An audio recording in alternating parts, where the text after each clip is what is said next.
Hey everybody, welcome back to the channel. I'm Tony, this is TC's Outdoors, and today we are going to light the boiler. It is that time of year. We're closing in on the end of October, and we finally got some temperatures that are staying cold. Not real cold, but we're in the 40s at night and 50s during the day, 60s.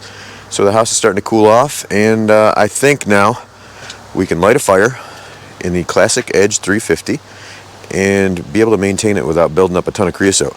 So I've kind of changed my philosophy on how we're going to run the boiler this year. After the extensive cleaning I had to do, we aren't going to run it so much when there's warm temperatures and it's just going to smolder. If there's no demand, I'm going to let it go out. But either way, I thought I'd show you guys what I do to light the boiler for the first time of the year. And yeah, we got a little something else I want to show you here too in a minute, so stick around. Okay, so first step of the operation is to turn the unit on, which seems self-explanatory. You just push and hold the power button. The temperatures are going to display, that's the model number, and also we're going to hear in a minute in here the servos. So that's the primary and secondary air charge tube servos. The dampers running up and down to make sure that they're free. They sounded good, so we don't have anything to worry about. You hear the fan already started, but there's nothing in there, so we can open the door. The fan will turn off. So there we are, all clean and ready to rock and roll for the season. So if you remember, I replaced the refractory brick and the side air charge tubes and also the front plate. If you haven't seen that video, I'll throw a link at the end of this one and you can check that out. It's a pretty large amount of work, and hopefully I don't have to do that anytime soon again. Alright, so the name of the game here is going to be start a small fire, get some coals, add some more wood until we can get a good roaring fire in there. So first we're going to start with some packaging paper. So we'll throw the paper in there like so, and then we've just got some nice oak kindling. It's just little stuff like this.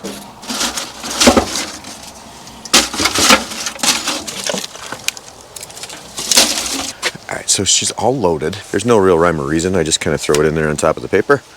And that's what it looks like. It's a pretty good heaping pile of kindling. And really all I'm going for is a good fire so that I can add some bigger pieces of wood, because we've got some temperature to get.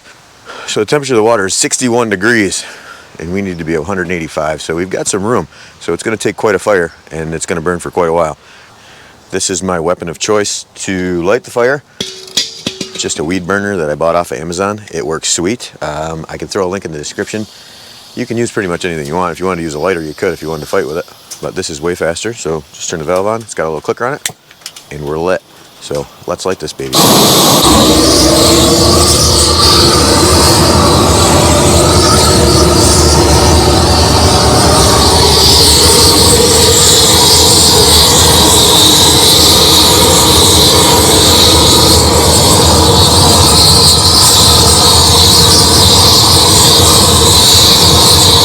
Big face full of smoke.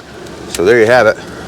In a short amount of time, we've got a pretty good fire. So now we just got to close the door, let it do its thing for a little bit, and we'll come back. So one other thing you might want to check before you light your boiler is the water level. I already did, but I'll show you. So here is the water level. That's the sight glass. We open that, and if you can see it in there, that's the level. That's the full line, and water expands when it heats up, so I think we're probably good. I don't want to put any in until after we're up to temperature, because I don't want to deal with the mess of it coming out of the top. Okay, so they know what they say. If you don't like the weather in New York, just wait 15 minutes. We started off, it was sunny, and now it's pouring, but it doesn't matter because we still got to get this done. So, like I said, 15 minutes. The water is, stand by, 67 degrees, and the firebox is 337, which I don't believe is completely accurate. There's a good fire in there. We can take a look, and now we're going to add some more wood really quick. Well, we have a decent fire, so there you go there. That's a pretty good fire. We've got a long way to go as far as water temp goes, so what I'm going to do is just add the rest of this kindling that I started throwing in there. Just going to throw the rest of that bucket in there. And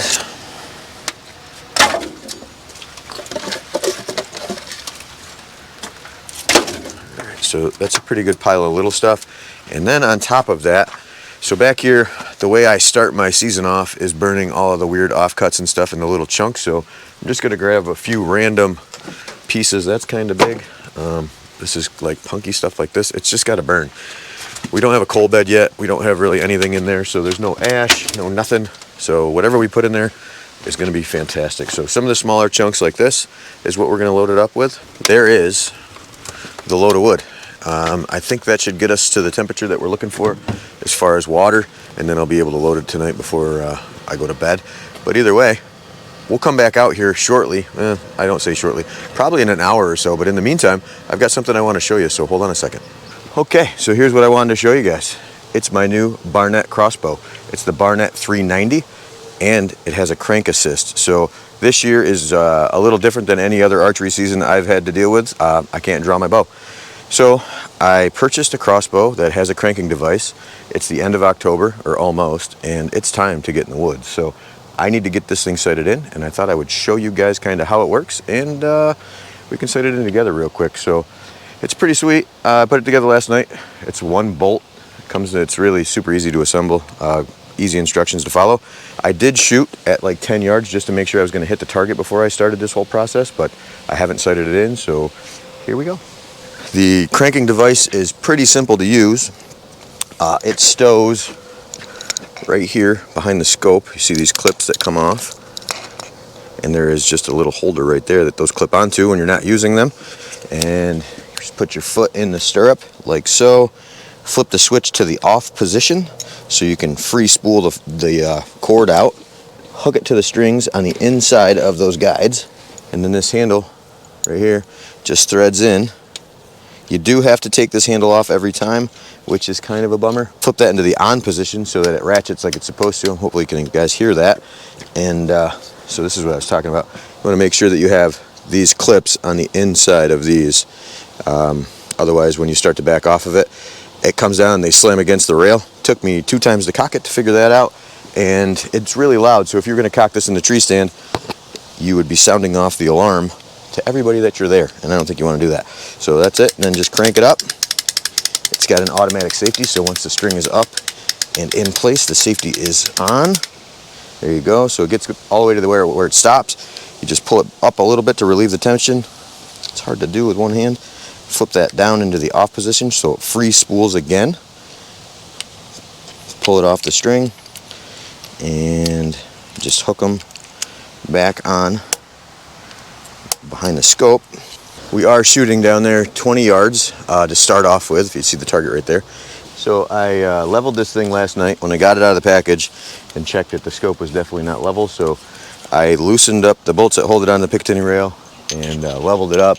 And I also put a little dab of Loctite on all 4 of them because my last crossbow I had, they came loose. And you know when you figure that out? When you either hit a deer bad or you're in the tree stand and you hear something rattling. And either way, neither one is good. So we are all set to shoot. The target's down there at 20 yards.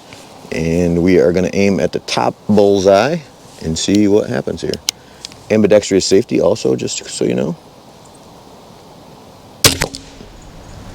Alright, so we are low and right.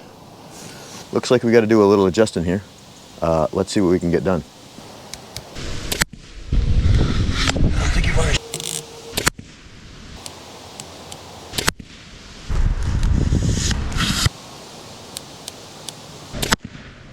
Bingo, baby. Okay, so what did I say about the weather in New York? Now we have beautiful sunshine. I heard the boiler kick off when I was sighting in the crossbow. Let's see what time it is. It's 12 after. Can you see that? So we'll say around 3 o'clock. So just about an hour, maybe a little bit over an hour to get the water temperature up to. We're at 193 now. The firebox is holding over, where are we at? 394 right now. And that's because there's no demand on the system. I haven't turned anything on inside. We'll check the water level. If you can see that on camera, I hope. The water level is right at the full mark. So we are good to go there, which is exciting. It does expand quite a bit, more than you would think. You want to take a peek in the firebox? We'll see what happens in here. It's probably a lot of smoke, if I had to bet. Oh, not too bad. A little bit of smoke. The fans come on because it's smoking hot. And that's what we've got left of the wood load that I put in there before. You probably can't see it. I'm not hanging over it too much because there's a lot of smoke, but there's a little bit left. There's enough to get me probably till evening. Once I turn everything on in the house it's going to put a strain on the system again because the floor is cold. So if you're interested in how I heat my home, I have a video, but I will do another one. If you're interested, let me know in the comments below, and I can show our system and how we heat. It's 1,500 square feet or so, give or take, barn dominium, and then we have a heated garage, which is right around 900 square feet. We're doing about 2,400 total, plus the domestic hot water, all with the Classic Edge 350, smallest gasification boiler they make. But we're not going to do that today. Today, we're going to shoot 30 yards. So in the reticle of the scope, there is hash marks laid out for different yardages, and you zero at 20, and I should just be able to move up to the next line and shoot 30. So let's do it. So in the book, it does say to wax the string and the rail every 15 or so shots. So you just hit the rail pretty good with the wax.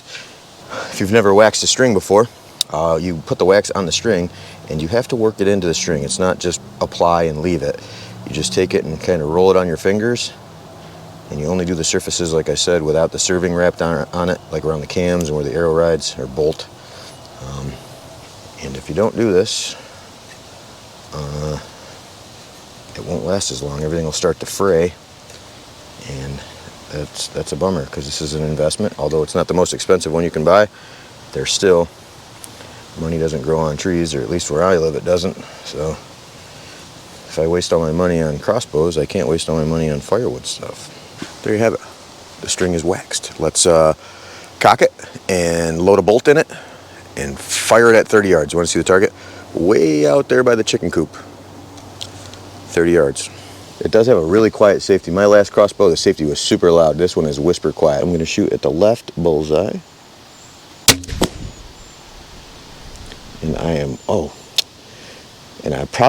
am wicked low, but that's because I used the crosshairs. So take two, folks. I did not use the elevation drop because I'm a goofball. So we're going to do it again. But my windage was good. Again, bolt this vein down all the way back, seated against the string so we don't dry fire it. Let's fix the chair a little bit. And this time, we're going to use the right line. We're going to aim at the right bullseye.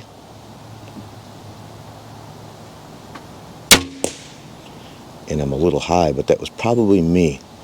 But all in all, I'm going to call that a win. Let's go check out the target. You guys want to say hi to the chickens? I don't know if the chickens are enjoying this rain, although they're outside. What do you girls think? Crossbow sighted in. We had a fox in the yard the other day. Unfortunately, I couldn't get a shot at it, but I hope to soon. So that is a pretty good representation of, this was the right line, and I don't know, probably 2 inches high maybe, but that's probably me jerking the trigger. And then I am probably 4 inches low when I use the wrong crosshairs in the reticle, so that could be problematic. Definitely got to pay attention to that when you're making the shot. So either way, I am excited about that. If you're interested in an overview of my heating system that heats our house and the attached garage here, let me know. Let me know in the comments, and I'll be sure to do it. I thought it'd be kind of fun to bring you guys along as I sight this crossbow in, something a little different from me. If you're not interested in that stuff, sorry. Either way, the boiler is fired up for the season, so there'll be plenty more information on that thing coming. There it is right there. Central boiler, Classic Edge 350.